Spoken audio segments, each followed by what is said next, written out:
This is one of my three sisters' gardens plantings. I want to see if I can get back in here so you get a perspective as to how well the corn did. I've got some corn right here, really small stuff, really tiny ears, and this is supposed to be really a sweet corn, a sweet cornmeal corn. I'm going to leave it on. I'll bring the camera over here and give you a close-up after I'm done getting this perspective in. I've got squash plants all over the place. I got pie pumpkins all over the place.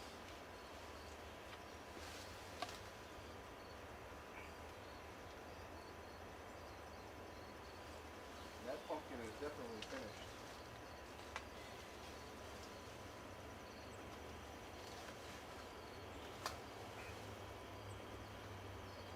That's a New England pie pumpkin.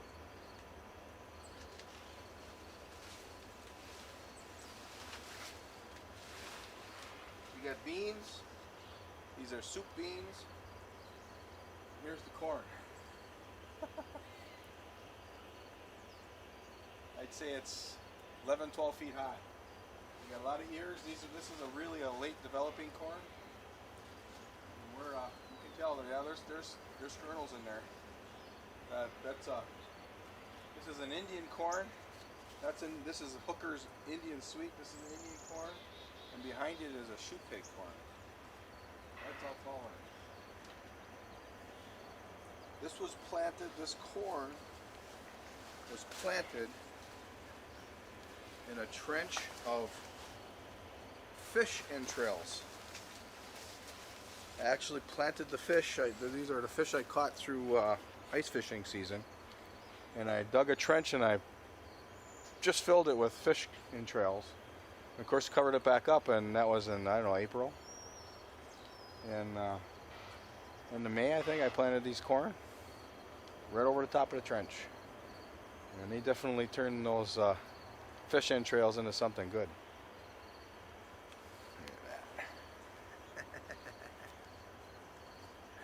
New England pie pumpkin. Gotta like that. I think there's gonna be about a dozen or two of them in there. Okay, let me give you a close-up of this now. I'll try to keep the camera as steady as possible. So here we have right there, that's a acorn squash. Thelma sweet potato. It's actually an acorn squash, and those were developed to have long storage life. Here are these real small ears of corn that make a really sweet cornmeal. It's called Ira Hooker's Indian Sweet. Got it from Territorial. You can see it hasn't dried out yet. I can still feel it's kind of soft. So I'm just going to leave it right on there and let it dry right naturally.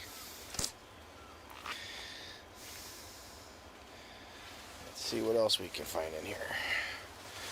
I've already picked that one pumpkin. You see, you got more corn here. I planted. There's another pumpkin. Oh, there's a butternut squash. Look at that, hiding in there.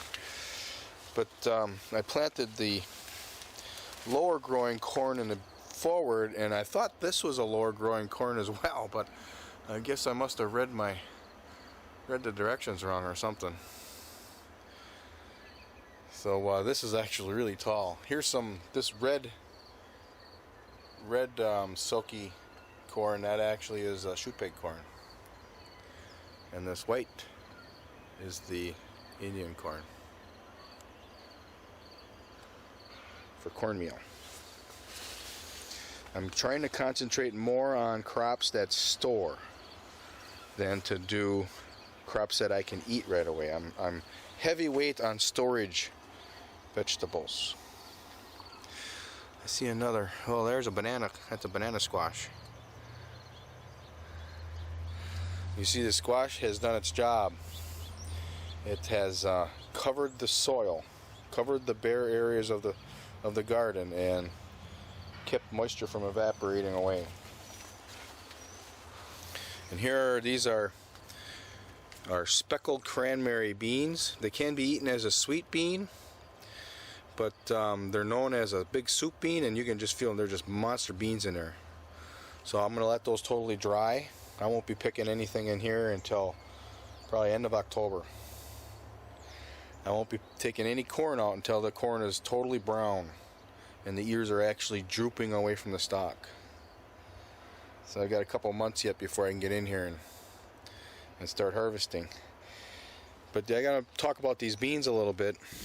There are a lot of beans out there like Kentucky Wonder, and those beans are primarily just eating beans, fresh beans that you can can them, but that takes a process. And I'm shying away from those beans now. I'm going towards climbing beans that can be eaten as a sweet bean when they're young, but also will develop into a soup bean. So now I have a number of different advantages here. One is it's a climbing bean, so I don't need as much space, and it can be used as a sweet bean right away. You can can it right away if you want to, and if you don't, all the extra.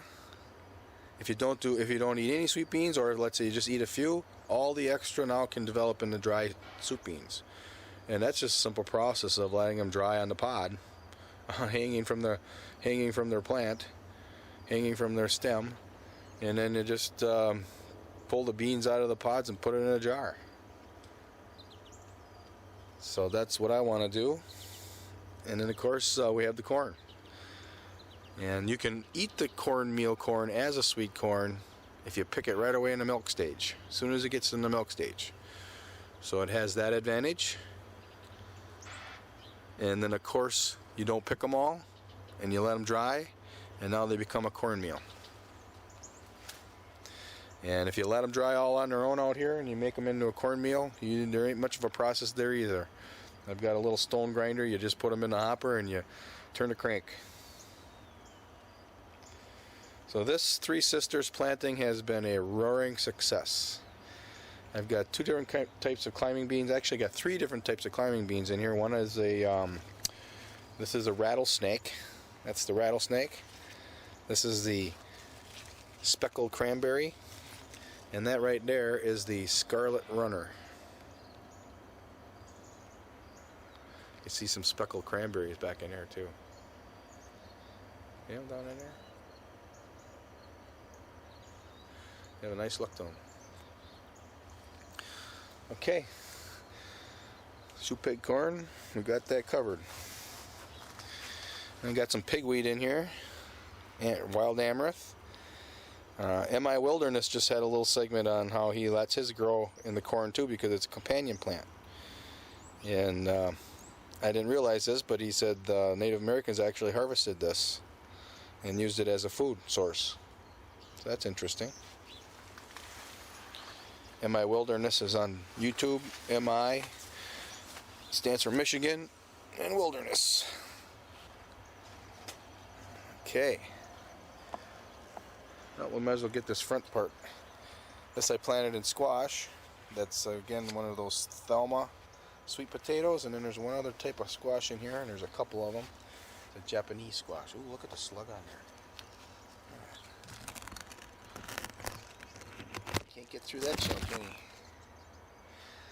I have to go on slug patrol tonight. So we got a lot of the squash in here. And these are all squash that'll last 8-9 months in storage. And this butternut squash is coming a little late, but we'll see what happens. September 1st, if we don't get a frost, they pop pretty big pretty fast once they get started. So I've already picked a lot of beans, and this also had peas and radishes in it, so I've already picked a couple bowls of radishes, a couple bowls of peas.